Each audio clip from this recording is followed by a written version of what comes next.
¿Cómo está, senador? Buenas tardes.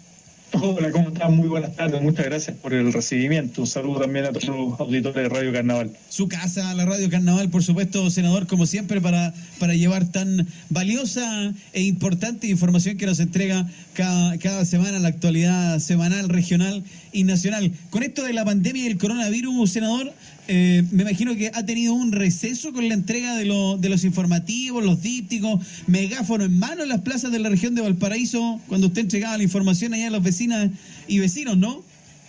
Así, bueno, tuvimos que mantener a todo el equipo a distancia, están todos con trabajo remoto, se suspendió el trabajo territorial, las reuniones, las aglomeraciones, y estamos solamente a distancia.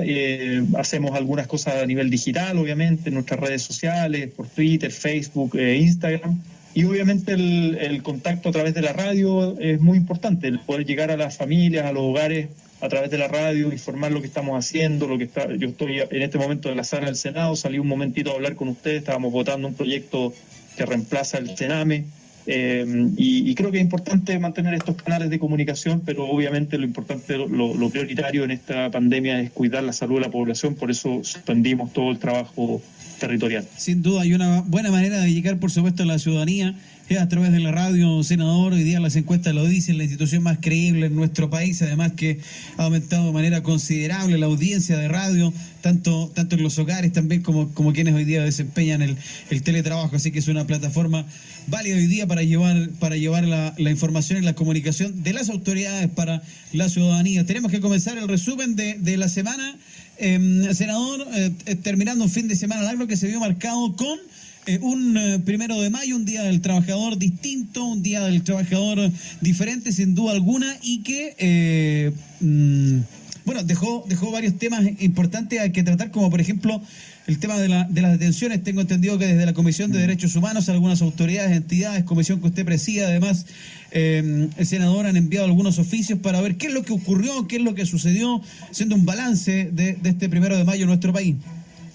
Así es, yo lamento que este 1 de mayo recién pasado se haya visto empañado de situaciones de represión policial, de detenciones a dirigentes sindicales de la CUT, de la ANEF, de trabajadores de casa particular y de la prensa también. Me parece muy grave que se haya detenido a muchos periodistas que estaban haciendo su labor, que estaban trabajando ese 1 de mayo, cubriendo las distintas manifestaciones que se hicieron, además manifestaciones muy puntuales, con poca gente, que mantuvieron la distancia física, en el fondo, con todas personas con mascarilla, había muchas mujeres, adultos mayores, dirigentes sindicales, es decir, no era una marcha convocada a multitudes en el fondo.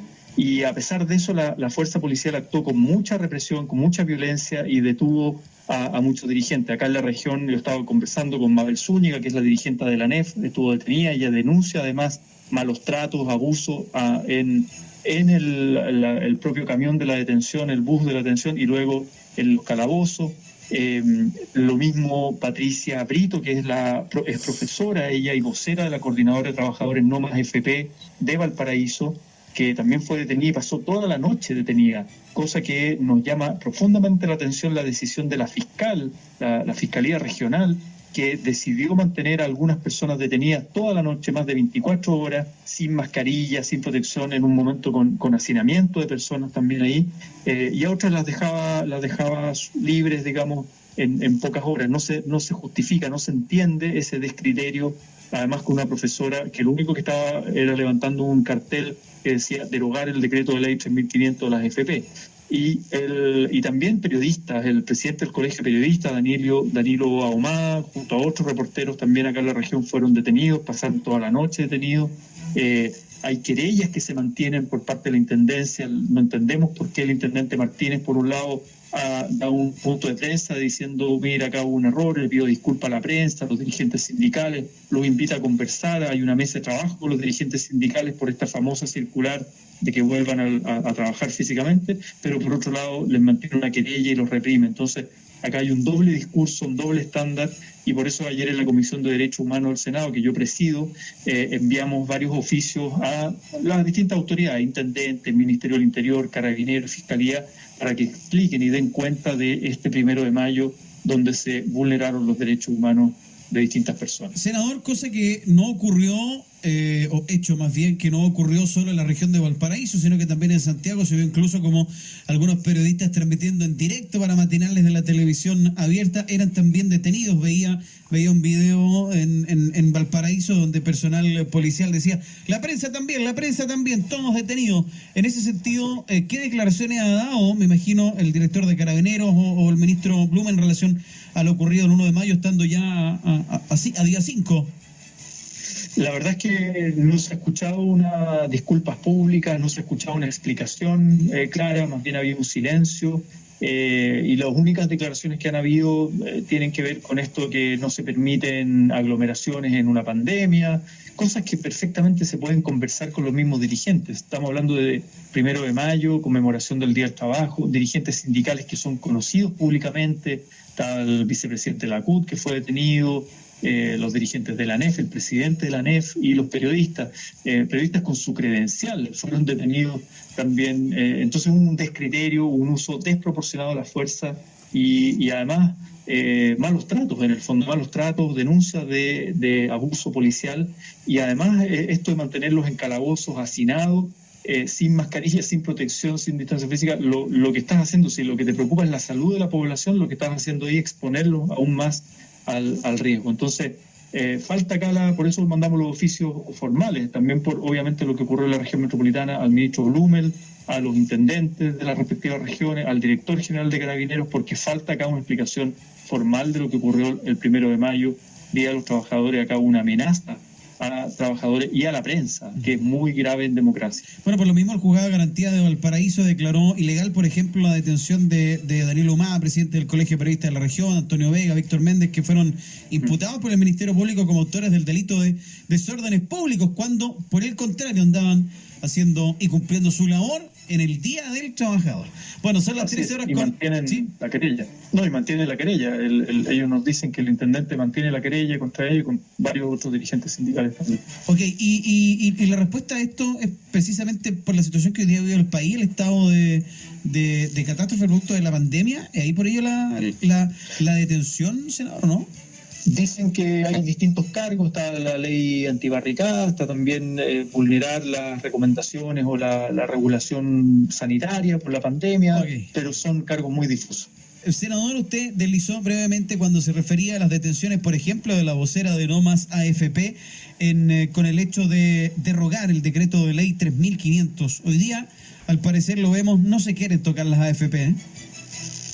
Así es, mañana aprovecho pasar el aviso, vamos a estar en un Facebook Live con Luis Messina, coordinador vocero de Noma FP, y también con Patricia Brito, vocera acá de Valparaíso. Vamos a estar en un Facebook Live a las 8 de la tarde conversando justamente sobre este proyecto de derogar el decreto de ley 3.500, que cumple 39 años, tiene 39 años de existencia. Esto fue el año, imagínense, el 1 de mayo del año 81, José Piñera, ministro del Trabajo de la dictadura, hermano del presidente Piñera, crea por decreto, sin parlamento, sin democracia, el decreto ley 3.500, crea las FP y este sistema de capitalización individual con muchas falsas promesas, esto del 100% de la tasa de reemplazo, este va a ser el mejor sistema de pensiones para los trabajadores van a participar de la propiedad y de los beneficios de las empresas, porque van a invertir su fondo de pensiones en las grandes empresas y por lo tanto van a recibir un gran retorno. Todas mentiras. Después de 39 años lo que se entregan son pensiones de miseria y las AFP no sirven como empresas privadas con fines de lucro que lucran con el fondo de pensiones, ganan mucha plata ellos y los grandes grupos económicos, sistema financiero, pero los trabajadores reciben pensiones de miseria. Por eso acá se necesita derogar el 3.500, crear un verdadero sistema de seguridad social solidario que reconozca lo que cotizan las personas, lo reconozca, ese sea el piso mínimo, pero se complemente con solidaridad intergeneracional e intrageneracional. Lamentablemente el presidente Piñera no quiere seguir el ejemplo de otros países en el mundo, de gobiernos de derecha que en la última década han desprivatizado el sistema de pensiones. Esto lo han hecho gobiernos de derecha en el mundo en la última década, pero el presidente Piñera le hace más caso, parece, a su hermano José Piñera y a las AFP y a los grandes grupos económicos que no quiere tocar esos intereses, más bien protege. Por ejemplo, no quiso introducir en la ley esto que, por ejemplo, lo que vimos con Cencosud, ¿no? Que reparten utilidades, hasta el 80% de las utilidades, pero se acogen a la ley de protección al empleo. Eso no lo quiso incorporar en la ley el presidente Piñera, su gobierno. Por lo tanto, después les pide por favor, o les dice por la prensa, oye, eso está mal, eso es éticamente reprochable, pero lo importante es que eso quede en la ley, y eso no lo quieren hacer. Entonces, el gobierno de Piñera no quiere tocar ni a las AFP ni a los grandes grupos económicos. En relación a las AFP, senador, hay opiniones divididas igual en la oposición. Sí, absolutamente. Este es un tema discutible, este es un tema controversial. Con varios senadores de oposición presentamos este proyecto, pero habrá otros senadores que consideran que no, que es un error, que ellos prefieren algo mucho más gradual. Yo considero, y es la opinión que he dado, que si la oposición no se pone las pilas en cuanto a tocar a las AFP y crear un verdadero sistema de seguridad social, la verdad es que no sé si tiene mucho futuro pensar en una alternativa de la oposición.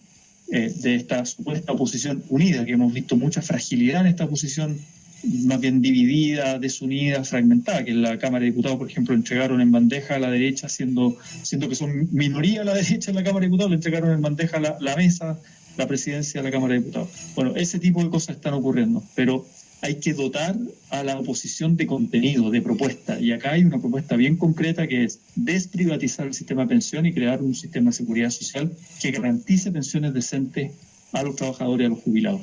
3:24, actualidad regional, también nacional, en la voz de nuestros protagonistas, sus protagonistas, nuestras autoridades.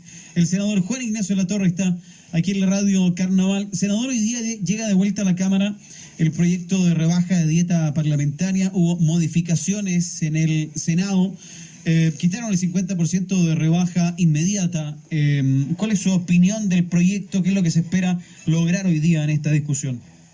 Así es, mira, nosotros, yo por eso me abstuve en el Senado, porque fue creo que el único voto de abstención para dar una señal crítica al proyecto y para que ojalá la Cámara de Diputados lo envíen a una comisión mixta, puedan rechazar lo que viene del Senado para enviarlo a una comisión mixta, porque en el Senado no quisieron la rebaja inmediata ahora del 50% de la dieta parlamentaria. Esto quedó a criterio de un organismo externo que fije las dietas también, no solo los parlamentarios, sino que ministros, subsecretarios, presidente de la República, en un plazo acotado. Eso me parece que está bien, pero creo que había que dar una señal en lo inmediato, que ya había un compromiso, además durante el estallido social en la Cámara de Diputados se llegó a ese acuerdo, y en el Senado se quitó esto de bajar el 50% de la dieta parlamentaria. No quisieron.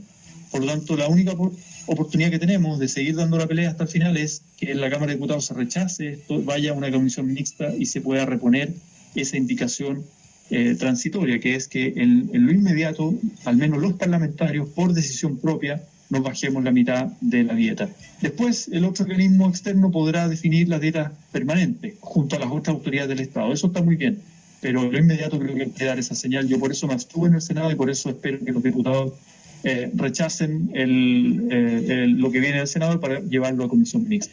Que estén a la altura de la situación, más bien, ¿no? Es lo que se les ha pedido desde el estallido social, cuando se dio un buen pie, un anuncio de que se iban a rebajar en un 50% la dieta. Eso fue, tengo entendido, diciembre. En enero fue por voluntad propia. Hoy eso ya no está ocurriendo, senador. Claro, ese es el cambio que se hizo en el Senado, que eso se eliminó. Por lo tanto, el Senado no quiso, en el fondo, dar esa disposición de la rebaja inmediata del 50%. Eso estuvo mal, por eso yo me abstuve y estoy dando esa señal crítica.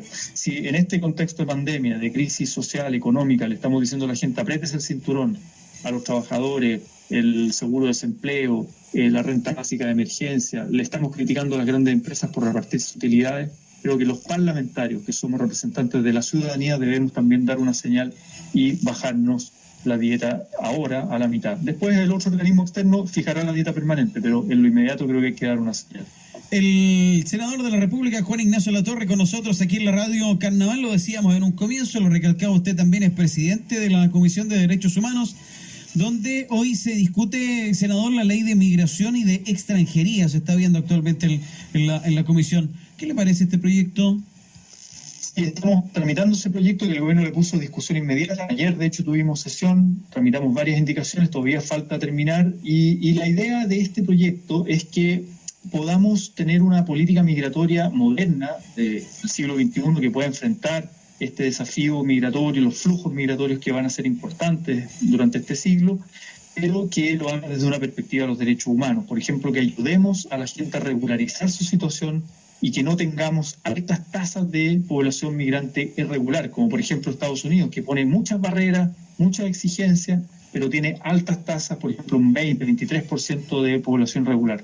Los países modernos que logran tener buenas políticas migratorias con perspectiva de derechos humanos tienen tasas bajas de migración irregular y logran integrar socialmente, económicamente a la población migrante, que por lo demás su aporte económico es mucho más de lo que reciben en cuanto a prestaciones sociales. Ahí hay un mito de que los migrantes vienen a recibir beneficios del Estado. Ellos aportan mucho más económicamente de lo que reciben. Esos son datos que están disponibles y no solo en Chile, en distintas partes del mundo.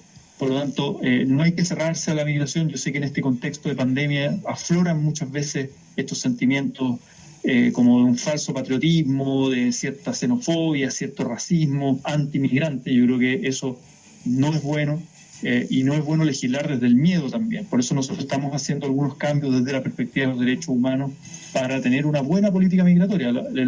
El decreto de ley que regula hoy día en Chile la migración data de 1975, también de la dictadura, así como el decreto de ley 3500 de la AFP, que es del año 81, este es del 75, en un contexto donde en dictadura se entendía al migrante o al extranjero como una amenaza a la seguridad nacional. Hoy día estamos en el siglo XXI, los flujos migratorios son normales, la gente transita de un país a otro y creo que tenemos que modernizar esa legislación, pero desde una perspectiva de los derechos humanos. El senador Juan Ignacio Latorre, actualidad aquí en la radio Carnaval. Muchas gracias, senador, por estos minutos. Muchas gracias a ustedes por este tiempo. Un saludo a todos y a cuidarse, siempre mantener ese mensaje del cuidado solidario para prevenir y enfrentar juntos el COVID-19. Así que un saludo a todos los auditores de Radio Carnaval y a ustedes también. Un abrazo virtual. Gracias, senador. Buenas tardes. Un abrazo virtual. Gracias, igualmente. Chao, chao. Buenas tardes.